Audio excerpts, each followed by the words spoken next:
We have to be consistent here. And a lot of people were slamming Dusty Baker yesterday. Did Dusty Baker not make the correct decision when you remember that this happened? Instead of bunting, he hits one deep to left center field through the wind, and that one's gone. Jake Meyers hits his 10th home run of the season, and the Astros now lead this game 3-1. Set him up. If you've listened to me long enough, you know that I have some skepticism about Dusty Baker's daily lineup management. But at the same time, that I'm so annoyed by the people who are constantly whining and complaining and bitching and moaning about it that I don't have the energy to do it every single day. And honestly, just to screw with those people, I've decided, you know what? I'm just going to be pro Dusty for everything. But here's an actually good argument that I'm about to make. Jake Meyers yesterday, in a game where everyone was pissed off that Kyle Tucker wasn't playing, in a game that everyone was pissed off that Yainer Diaz wasn't playing, in a game that everyone was pissed off that Jose Abreu was batting cleanup, Jake Meyers had a triple. Jake Meyers had a home run. Baker said before the game that the reason they were sitting Kyle Tucker is because they don't want Tucker to sit against the Orioles, but they wanted to give him a night off. He has been in a bit of a slump. And guess what? When he makes moves that work, you got to give him credit for those. You can't just consistently say, no, this is what the lineup should have been when he actually made a choice that turned out correct. You could question his logic. You can question why he did it. But ultimately, putting Jake Meyers in yesterday helped the Astros beat the Royals. Framber Valdez pitching well helped as well. Yordan Alvarez had a home run. All of those things are true.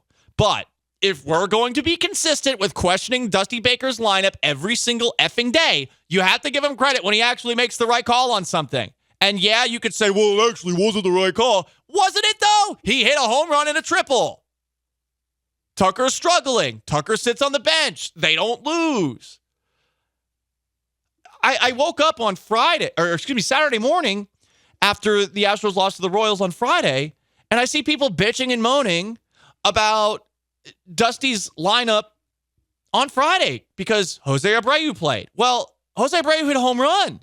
Martin Maldonado played. Martin Maldonado hit a double. Who was the guy that allowed the 2 home runs? Oh, was it Astros starter Christian Javier, who you paid $65 million this offseason and has an almost 5 ERA on the year? But we're going to blame the lineup for everything? At some point, you guys have to be at least a little bit neutral as opposed to constantly pouncing on Dusty Baker for everything. And this is not me standing up for everything Baker does. I have questions myself. I just can't stand you people that bitch and moan about it every single day. And if you're going to do it every day, you have to, from time to time, admit that you are not the manager of a baseball team and maybe Dusty has a little bit more of a clue than you. Is that so hard to do? Do you have that much pride? You who watches 162 baseball games and thinks that you could be a manager? The thinking man's game? Huh. We have to point fingers at the things that happen on the baseball diamond. I know I sound condescending when I do this, but I also know I'm right here. Can we go through the issues for the Astros over the weekend? So, Javier wasn't terrible, but we have such a low standard for Christian Javier and all the Astros starters on Friday that 2 home runs allowed in the eyes of some is acceptable. I had some person that I actually believe has good baseball opinions pushing back on me for saying we're focusing on Dusty Baker this morning and not the guy with the nearly 5 ERA who allowed 2 home runs against the Kansas City Royals, the 26th ranked offense in baseball. But it's Dusty's fault there. I talked about the lineup issues that people have. Jose Abreu is in the lineup. He hit a home run. Martin Maldonado's in the lineup, and maybe he didn't get a hit when he needed to with a runner in scoring position, but he did double. They had 7 hits total, and they were 0 for 6 with runners in scoring position. And guess what? Phil Maton came in, and he allowed an insurance home run in the 8th inning. So all of those things, I feel like, are more of a reason for losing on Friday than Dusty Baker. Saturday, guess what? What I've been saying about JP France, my biggest fear about JP France, it came true, did it not? France threw 4 1/3, 5 earned runs, 3 allowed in the first, 0 strikeouts, 5 hits, 4 walks. But it's Dusty's fault. Jeremy Pena had a 2-out error in the 6th. Alex Bregman had a 2-out error in the 7th. 2 runs, 2-out errors. Astros lose Saturday 10-8. What are we doing? And I know a lot of people like the lineup outside of maybe Mauricio Dubon being in for Michael Brantley because Altuve played, he homered. Yainer Diaz played, he homered. Oh, why does Yainer Diaz play every single game? I get it from time to time. But to focus on the lineup for Saturday when the starter sucked, which has been a consistent theme this year, I just think you're looking at it the wrong way. And then yesterday, okay, I'm having some fun with putting in Jake Meyers and Meyers getting a triple and a home run because I would not have expected that. I also think it's rather unconventional to sit Kyle Tucker when you're trying to avoid a sweep. But, I mean, worked out pretty well. It sure worked out pretty well. So when they win, it's going to be largely thanks to the offense. Jose Abreu had 2 in that cleanup spot, 2 runs batted in. Isn't that what you're supposed to do in the cleanup spot, by the way? Just a thought. I know it was a sac fly. I get it. It was a fielder's choice with the bases loaded. I get it. He keeps on finding himself batting with the bases loaded for whatever reason. I don't know why he gets as many opportunities with the bases loaded. It would be nice if he did a little bit better with those opportunities with the bases loaded. But technically, he did his job. He did drive in runs in the cleanup spot. So technically, Dusty did the right thing. And this time I'm screwing with you. But come on. Drove in run. He drove it too. It's 2 separate situations. I was thinking just the sac fly. Yeah. You're right. He drove in runs. Todd the show. Good point. And this is why Dusty said that he sat Kyle Tucker. He was 2 for 19 in the 5 games before. Do you want Kyle Tucker to be on his A game for this series starting against Baltimore in town tonight? Yeah, I think you do. A hopefully very hungover Baltimore. It seems like they will be. It definitely seems like they will be hungover. For those that don't know, they clinched. Did they clinch the division or just a playoff spot? Just a playoff spot. So they clinched a playoff spot the first time since like 2016 or whatever that they made the playoffs. And gotta say, bad luck. Really? Didn't even win the Save division. it for the division? Didn't win the division. I'm okay celebrating like that for the Orioles if you win the division. I'm not. No, I'm not. if you win the division. If they win the division, yes. Because it's the first time for that crew actually like doing it. Win the division. Win the division though. Which they will in like, a week or so. But yeah, no, you actually do. Like, you can't have the general manager taking like beer bong shots after again clinching a wild card spot. They split the series, 4-game series with the Rays. The Rays are I guess technically 2 games back because there's a difference in terms of the amount of games played between the Rays and the Orioles. They're 2 games back of Baltimore, but.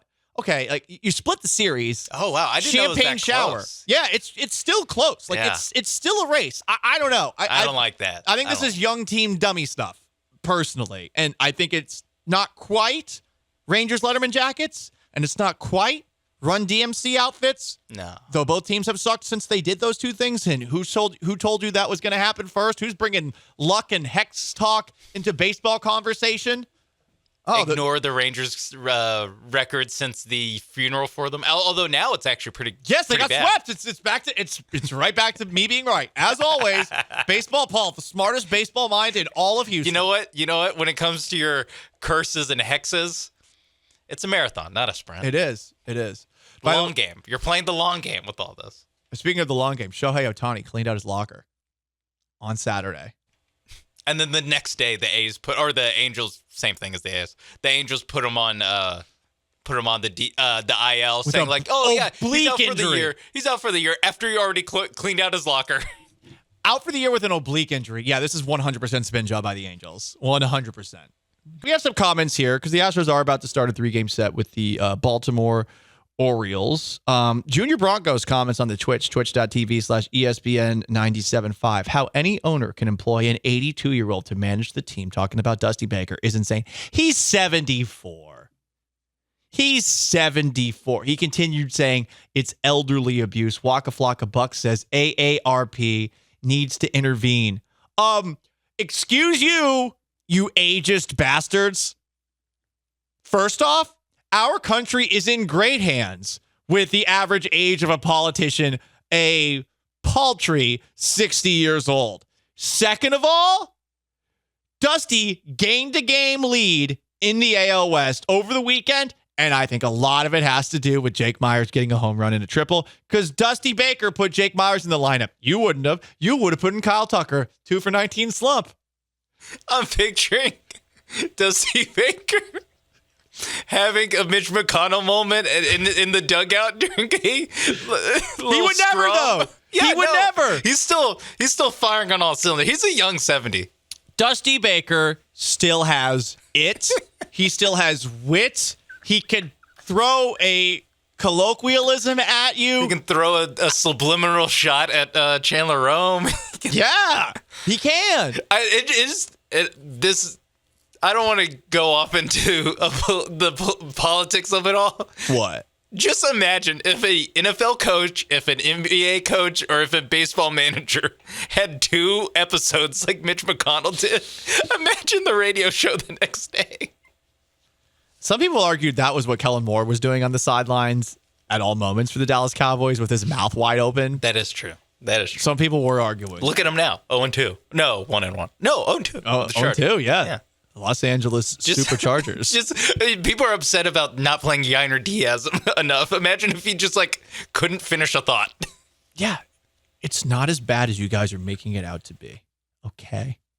Everyone on the text line, if they vote, is going to vote for someone older than Dusty Baker at the next election. Tony La Russa, how about he replaces Dusty Baker after the year? How about he run for president? It would be really funny if Baker steps down and they hired somebody older. Buck Showalter. Or they bring Reggie Jackson out of the special advisor role and they put him in. Jeff Bagwell or Dusty Baker. 713-780-3776. He's a decent GM. I've been told. Look at Montero's numbers. Look at the back of the card. Anyway, they start a 3-game set against the Orioles tonight. The Orioles are hungover. You better win tonight. We're being serious for a moment here. They are hungover after celebrating a playoff berth, which is just such Bush League stuff, before a series against the Houston Astros, who looked pretty damn good against them in Baltimore last time they went up against them. A series that maybe the Orioles were distracted by because Kevin Brown got suspended by their broke-ass owner. Guess what? The Orioles, who split the weekend series against the Tampa Bay Rays, who are only 2 games back of them, are having a champagne celebration for making the playoffs, and they're doing it right before a series against you. If that doesn't have you, Astros players who listen to the show, if this doesn't have you ready to run through a wall, I don't know what to tell you. You got to keep these whippersnappers down. All these young bucks coming for the title belt. They have no idea what it's like to make it through an entire season. You got Verlander on the hill tonight. Here's what I'm hoping for. Can we get a Verlander start against a good team? Is that so much to ask for? Let's play a game. I'm just going to give you a stat line, and would you take this from Justin Verlander tonight? 6 innings, 2 earned runs. Yeah, I would take that. Okay. Again, we have really lowered our standards for starting pitching. This is still a team that's starting Christian Javier every 5th with or a 6th 5 ERA. Yes, I gotta say that you focus on Dusty and not how terrible the starting pitching has been. That to me shows that you don't know ball. Yeah, you don't know ball. We talked about it early in the year with the lineup, and it was true then. Now it's kind of less true with the lineup, although there are some days. But the biggest adjustment that the Astros need to make now with the starting pitching is the play better adjustment. Yes. Just have these guys, there's really nothing you can do about these guys. They just need to play better. Maldonado, Diaz catching, I don't care. I don't care. Whatever makes these starters feel better, honestly, I'm kind of deferential to them because of how bad it's been. Even though I get the frustration where Diaz is probably not going to be Rookie of the Year entirely because of how little he plays. And I do get the frustration with that. I do. This is not me caving for that side of it. But I just feel like it's over the top when they have players who hadn't hit for a long period of time this year and the starting pitching has stunk. So Verlander's got a deal. Hunter Brown because of Dusty Baker's brilliance, is still in the midst of 5 no-hit innings of pitching. He's going to start on Tuesday. Oh, Sean, you're smiling, you're laughing. Sorry, Dusty Baker has Hunter Brown hot going into this series. I'm laughing because I could hear the mic pick up you hitting your head so hard. Yeah. Hitting your temple so hard. That was good good radio work. Also, if Hunter Brown throws 4 no-hit innings to start the game against the Orioles, it's not quite a combined no-hitter. Does but he get it's a close. no-hitter? It's not quite. Okay. It's not quite. I feel like they should stop the game and champagne shower. That's for the Orioles. He threw 9 no-hit innings consecutively You just have to keep against him 2 different teams. believing that he's good. I know that sounds sarcastic, but he's had a rough year. I think a lot of people thought that all of a sudden he was going to elevate into really not A status, but Yeah. be a B minus version of Justin Verlander, because everyone loves to compare the two. And it's been a rough year, and he might be able to shake it off next season or something like that. But I mean, yeah, the starting pitching is very frustrating this year. It could be a lot better. Even Framber, my God. So for Hunter Brown, Framber at least looked good yesterday. As Hunter Brown walks out of the dugout to take the bump against the Orioles. Take the hill, yeah. We don't Take say the hill? bump. Yeah. Oh, yeah. Problematic. Sorry. Ron Washington is not coaching this team. Nope. Dusty Baker should whisper in his ear. It's like, hey, just remember, you're playing the Oakland A's. And just like, oh, okay. Just mentally pitch like you're pitching against the Oakland A's. Yeah. You're the Diesel. Come on. Hey, Diesel. I can't believe his nickname is the Diesel. Anyway, one last thing. You guys all hate on Chandler Rome. You do. And a lot of people think that like Chandler Rome and I are like lovers or something like that behind the scenes. I've actually never spoken with Chandler Rome in person once, but I have like exchanged messages online, and I do like what Chandler Rome does. Chandler Rome, all you people that think he's trying to bring the Astros season down, Chandler Rome got something fixed at Minute Maid Park. Are you guys going to give him credit for that? You know the Budweiser sign that's disrupting the batter's eye? Remember that article he had in The Athletic about it? Huh? Anyone? Well, guess what? The Astros are painting green paint on half the Budweiser logo entirely because of that Chandler Rome piece. He is trying to save the season. Teamwork. Dusty Baker, the Astros lineup, Chandler Rome, possible enemies. They all met together. And guess what they did? Positive change. That's what they combined to do. And you guys still want to hate on Chandler Rome, a man who is trying to help this team win a World Series. Chandler's probably going to get pissed if he hears this. Like, he's trying to help the Astros win. But, I mean, cause, article, effect, change. Huh?